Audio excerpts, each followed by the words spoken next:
Too old, I repeated, staring at Marcus Bennett across his polished mahogany desk. My voice was surprisingly steady despite the rage building inside me. After 15 years of dedicated service, that's your reason.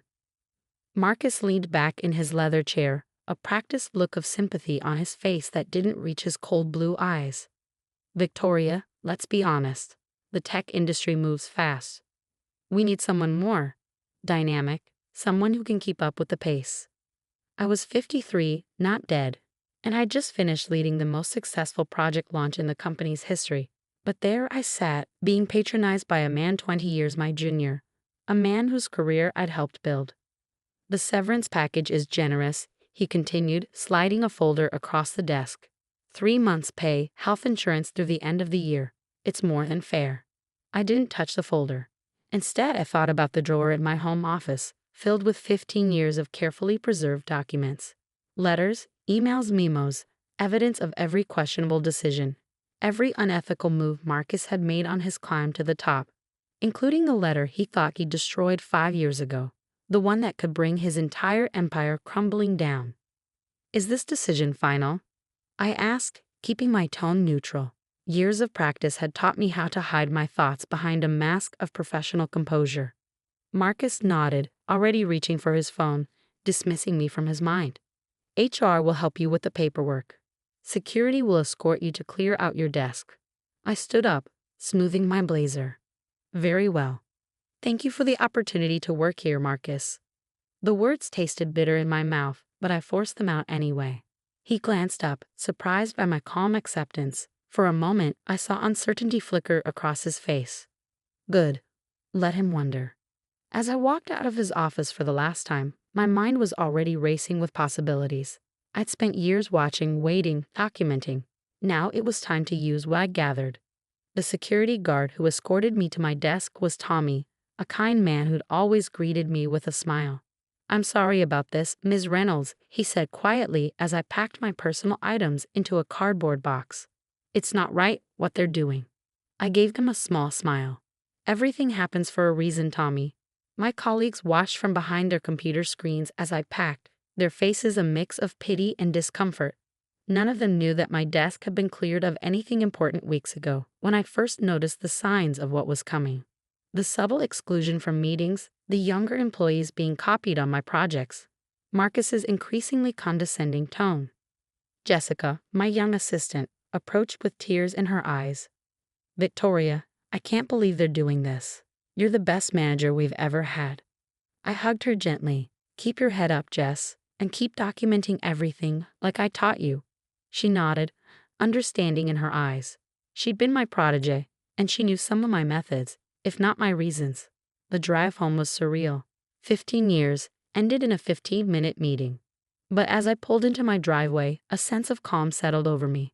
I'd known this day was coming. I prepared for it meticulously. Inside my house, I went straight to my home office. The room was simple but elegant, with floor-to-ceiling bookshelves and a vintage desk I'd restored myself. I opened the bottom drawer, pulled out a false bottom, and lifted out a thick accordion file. 15 years of evidence, organized by date and potential impact. But the crown jewel was the letter from 5 years ago, when Marcus had made his biggest mistake. He'd written it late one night, slightly drunk and feeling invincible after closing a major deal. The letter detailed exactly how he'd manipulated the numbers, shifted funds, and deceived the board. He tried to destroy it the next morning, but I'd already made copies. I set the letter aside and opened my laptop. Time to start organizing my evidence, preparing for the moment Marcus would realize what I had. It might take weeks or months, but eventually he would remember. And when he did, I would be ready. My phone buzzed, a text from Jessica. They're already interviewing replacements, all under 35. I smiled, screenshotting the message. More evidence for my collection. Then I opened my email and began drafting messages to key board members. Not to send yet, but to have ready. Each one would be perfectly crafted, revealing just enough to create panic without showing my full hand. As the sun set outside my window, I felt a sense of purpose I hadn't experienced in years. Marcus thought he was setting me out to pasture, forcing me into an early retirement. Instead, he'd finally given me the freedom to act. I picked up the letter, reading it again, although I'd memorized every word. Marcus's handwriting was messy, betraying his emotional state when he'd written it. The details were damning, not just for him, but for half the executive team. "Too old," I muttered, putting the letter back in its hiding place. "We'll see about that." That night, I slept better than I had in months. The weight of pretending, of playing a loyal employee while gathering evidence, was finally lifted. Now I could focus on the next phase of my plan. The following morning, I woke up early and went for a walk in my neighborhood. The spring air was crisp, carrying the scent of blooming flowers. As I walked, I thought about all the younger employees who'd been pushed out before me, the ones who didn't have the foresight or opportunity to gather evidence like I had. When I returned home, there were 3 missed calls from Marcus's secretary and an email about exit paperwork. I ignored them all. Let them wait. I had waited 15 years. They could wait a few days. Instead, I sat down at my desk and began writing a detailed timeline of every significant event I documented. Each entry was cross-referenced with the evidence I collected: emails, memos, photos, recordings of meetings. It was a tapestry of corruption, woven so tightly that pulling any single thread would cause the whole thing to unravel. Around noon, my doorbell rang. It was Jessica, holding a bag of takeout from my favorite Thai restaurant. "I brought lunch," she said, her eyes red from crying. I couldn't stay there today, watching them celebrate like they'd done something good. I let her in, leading her to the kitchen. "Celebrating, are they?" She nodded, unpacking the food. "Marcus took the executive team to that fancy steakhouse downtown. They're calling it a restructuring celebration. It's disgusting." I made a note to add this to my timeline. Every detail mattered, no matter how small. "Victoria," Jessica said hesitantly, "what are you going to do?" I took a bite of pad thai, considering my answer carefully. "For now, nothing. Sometimes the best action is patience." She looked confused but didn't press further. Smart girl. The less she knew, the better protected she would be when everything finally came to light. After Jessica left, I spent the afternoon organizing my digital files. Every piece of evidence was backed up in multiple locations: cloud storage, external hard drives, even a safe deposit box at my bank. Marcus might be tech-savvy, but I learned long ago never to keep all my eggs in one digital basket. That evening, I received my first LinkedIn message from a concerned colleague. "Just heard what happened. This is outrageous. The whole department is in shock." More messages followed, each one expressing disbelief and support. I responded graciously to each one, maintaining my professional demeanor. Every message was screenshot and added to my files. The pattern of age discrimination was establishing itself without any effort on my part. As I prepared for bed that night, my phone rang. Unknown number. I let it go to voicemail. "Victoria, it's Marcus. Just wanted to check that you received the severance paperwork. Please sign and return it by Friday, and I hope there are no hard feelings. You understand this is just business." I played the message twice, then saved it. His voice had a slight tremor, barely noticeable unless you knew what to listen for. He was nervous, though he probably didn't even realize why yet. Lying in bed, I thought about the years I'd spent building my case. The late nights copying documents, the accidental recordings of damning conversations, the careful cultivation of allies throughout the company. It had required patience, attention to detail, and the kind of wisdom that only comes with age. "Too old," I whispered into the darkness, smiling. "Your mistake, Marcus. Your biggest mistake." Sleep came easily again, filled with dreams of justice long delayed but not denied. In my experience, revenge was a dish best served not just cold, but meticulously prepared. The next few days passed in a blur of administrative tasks and planning. I ignored the severance paperwork, letting it sit unopened on my desk. Each day of delay would make Marcus more anxious, though he didn't yet know why. I spent my time organizing, preparing, waiting. The pieces were all in place. Now it was just a matter of timing. Like a chess player setting up the perfect endgame, I knew that patience was my greatest weapon. And somewhere in the back of Marcus's mind, a clock was ticking. Soon he would remember that letter, and everything would change. But for now, I waited, letting him enjoy his false sense of victory. After all, I had nothing but time. And contrary to what Marcus believed, my age wasn't a weakness. It was my greatest strength. Because while youth might bring energy and ambition, age brings something far more valuable: the wisdom to know exactly when and how to strike. 3 months after my firing, the first crack in Marcus's confidence appeared. I was having coffee at my favorite cafe when Jessica called. "Victoria," she whispered, her voice trembling with excitement. "Something's happening. Marcus just had a complete meltdown in the executive meeting." I stirred my latte calmly. "Oh? What kind of meltdown?" "He was reviewing some old files for the upcoming audit, and suddenly he went pale. Like ghost white. He started asking about document retention policies and who had access to his old correspondence. Then he locked himself in his office for 2 hours." I smiled into my coffee. Right on schedule. The annual audit was approaching, and Marcus had finally remembered the letter. The drunken confession he thought he'd destroyed 5 years ago. "How interesting," I said mildly. "Keep me posted." Later that afternoon, the first call came. Marcus's number flashed on my phone screen. I let it ring through to voicemail. "Victoria, it's Marcus. Listen, I've been thinking about how things ended, and I'd like to discuss it, perhaps over dinner. Call me back." I didn't. Instead, I went to my home office and pulled out the letter in question. The paper had yellowed slightly with age, but Marcus's scrawled handwriting was still clear as day.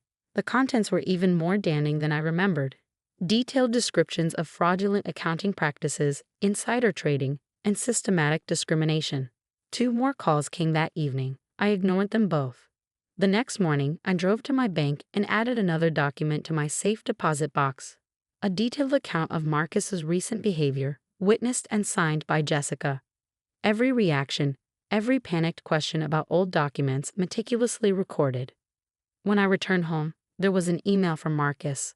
"Victoria, I hope you're doing well. I've been reflecting on our working relationship and feel we parted on unfortunate terms. Perhaps we could meet to discuss potential consulting opportunities. Your experience would be valuable to us.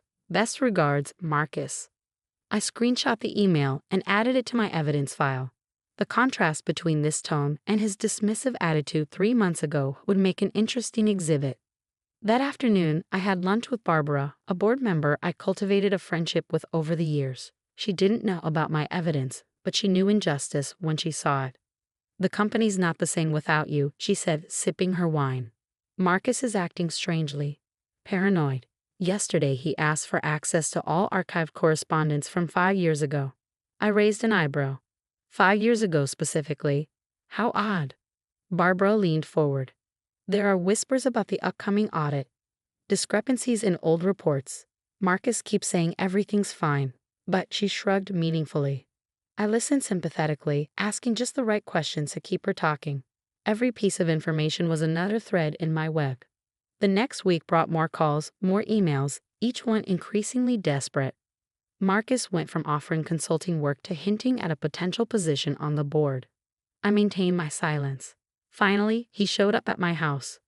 I was in my garden when his Mercedes pulled into my driveway. He stepped out, looking less polished than usual. His tie was slightly askew and dark circles shadowed his eyes.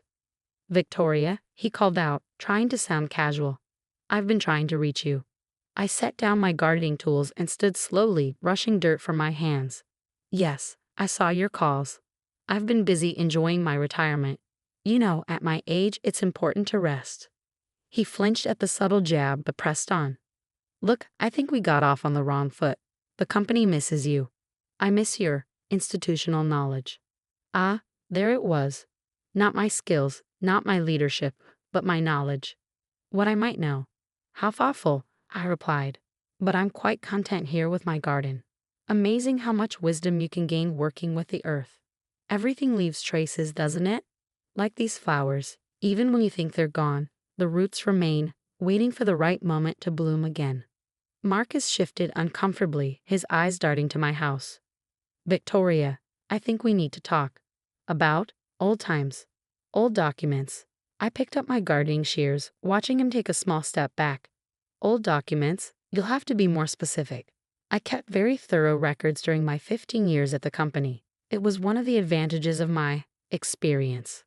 "There might have been a letter," he said quietly, "from around 5 years ago, after the Miller account." I tilted my head. "A letter? I handled so much correspondence over the years. Was this letter important?" Sweat beaded on his forehead despite the mild temperature. If you have it, if you happen to keep it, we could make arrangements, very generous arrangements. Are you trying to bribe me, Marcus? I asked pleasantly, setting down the shears. That doesn't seem wise, given the circumstances. His face hardened. I don't know what game you're playing, but I'm not playing any games, I interrupted. I'm just an old woman tending her garden. But you know what they say about age bringing wisdom. Now, if you'll excuse me, I have plants to water. I turned my back on him, a calculated risk that paid off. He stood there for a moment longer, then retreated to his car. As he drove away, I allowed myself a small smile. The seeds of doubt were firmly planted.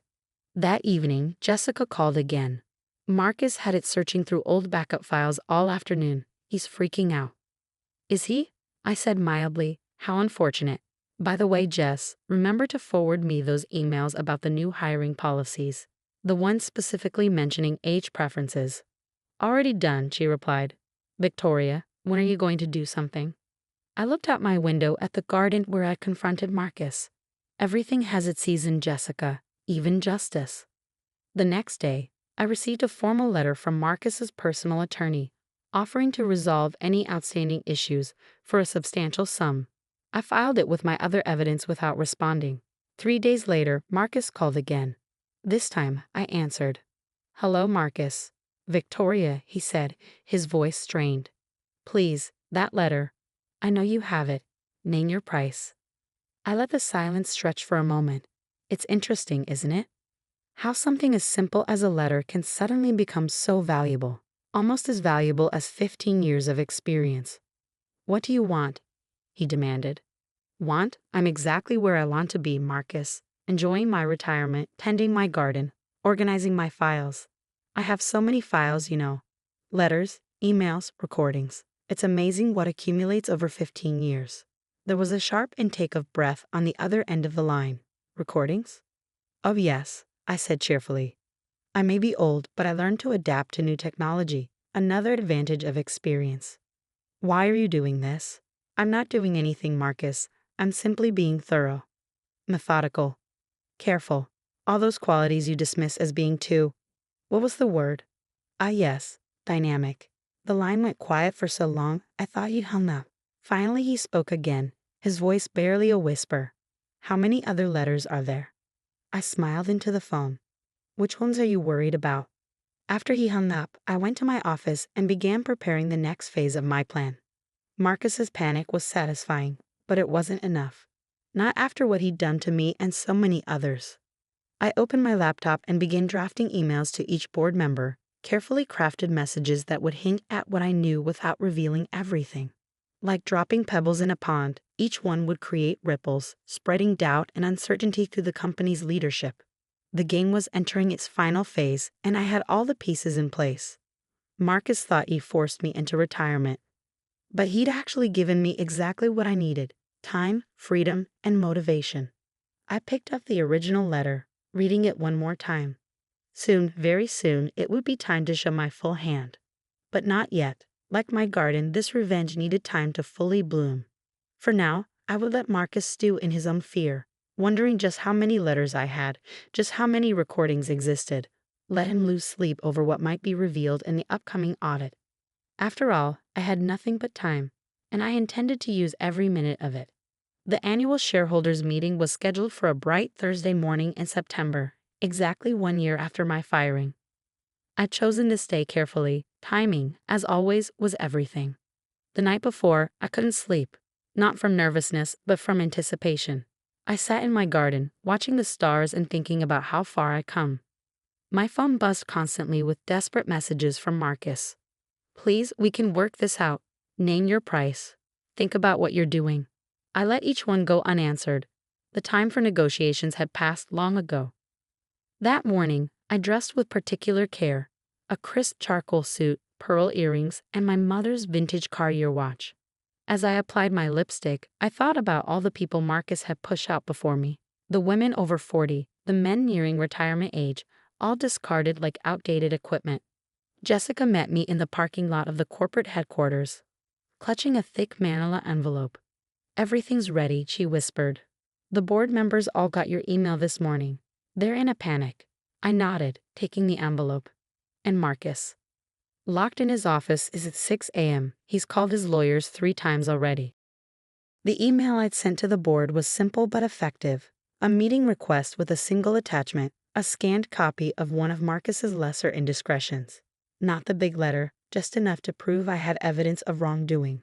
The subject line read, "Additional documents for today's meeting." The lobby was chaos when I walked in. Board members huddled in corners, whispering urgently. Executives hurried back and forth, their faces tight with stress. Several people stopped and stared as I passed, but no one tried to stop me. Barbara intercepted me by the elevators. "Victoria," she hissed, "what's in those documents you mentioned?" I smiled warmly. "Let's discuss it in the meeting, shall we?" The shareholders' meeting was held in the grand conference room on the top floor. Floor-to-ceiling windows offered a spectacular view of the city, though today no one was admiring the scenery. The room was packed, tension thick in the air. Marcus sat at the head of the table, trying to maintain his composure, but I could see the slight tremor in his hands as he shuffled papers. When I walked in, his face went pale. "Victoria," he said, his voice cracking slightly. "This is a private meeting." I pulled out a chair and sat down. "Actually, as a shareholder, I have every right to be here. I may have been fired, but I never sold my shares in the company."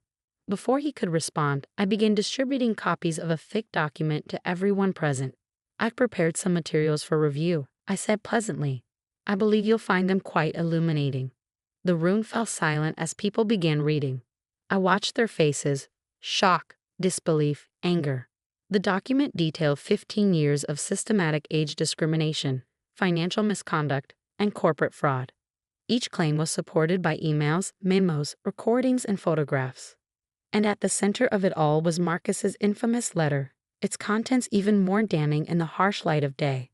This is lies," Marcus sputtered, but his protest sounded weak even to his own ears. "Is it?" I asked, my voice carrying across the silent room. "Every document is authentic, every recording verified."